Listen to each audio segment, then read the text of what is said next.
El discernimiento espiritual. Primera de Juan 4:1, por favor, abra su Biblia. Y vamos a leer nuestro primer tema.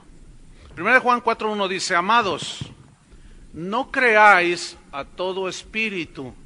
Aquí espíritu no es ningún demonio, son personas, ¿sí?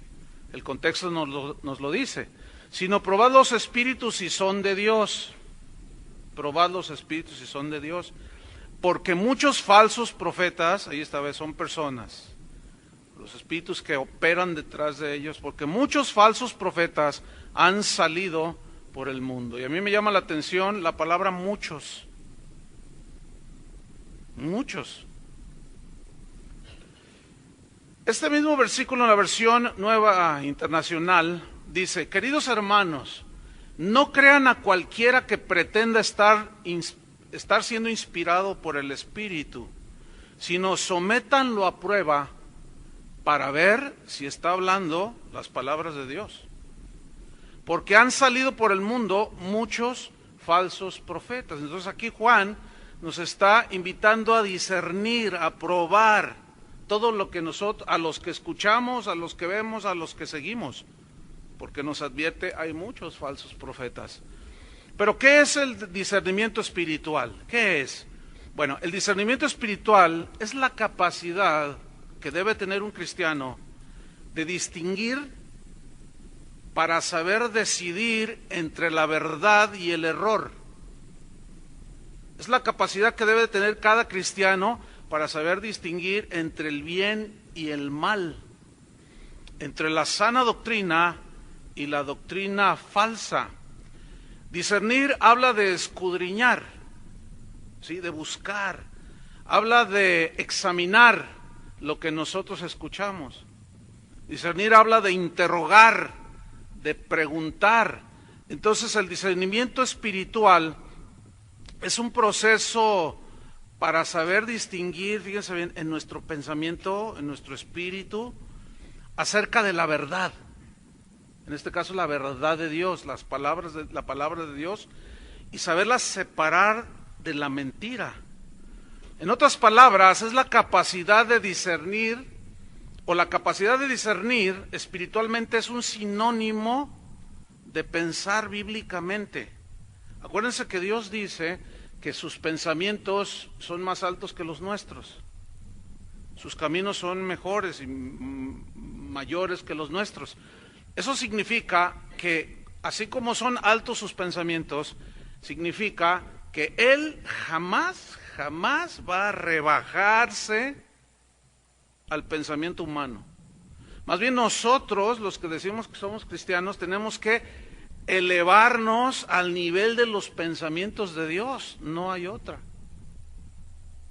¿Sí? Para eso, por eso dice Pablo que tenemos que renovar nuestro entendimiento. Significa renovar la manera de pensar.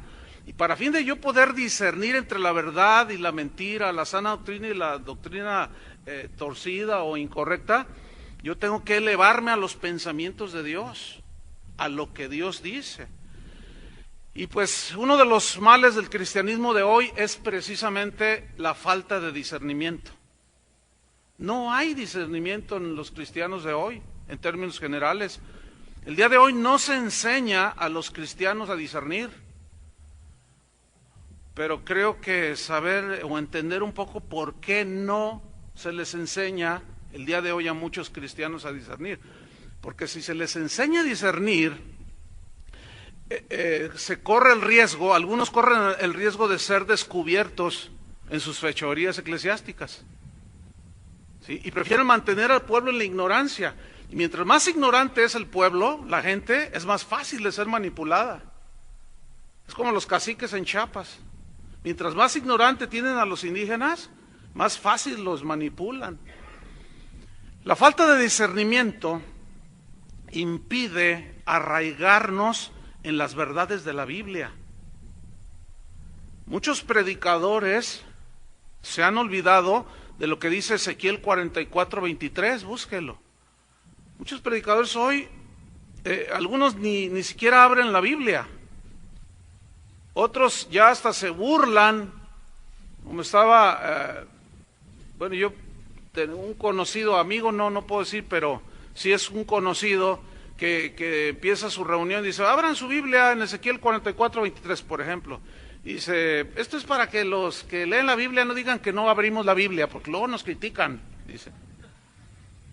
Entonces Ezequiel 44:23, fíjate de lo que mucho de lo que se ha olvidado de parte de los predicadores, los maestros de la Biblia, los pastores.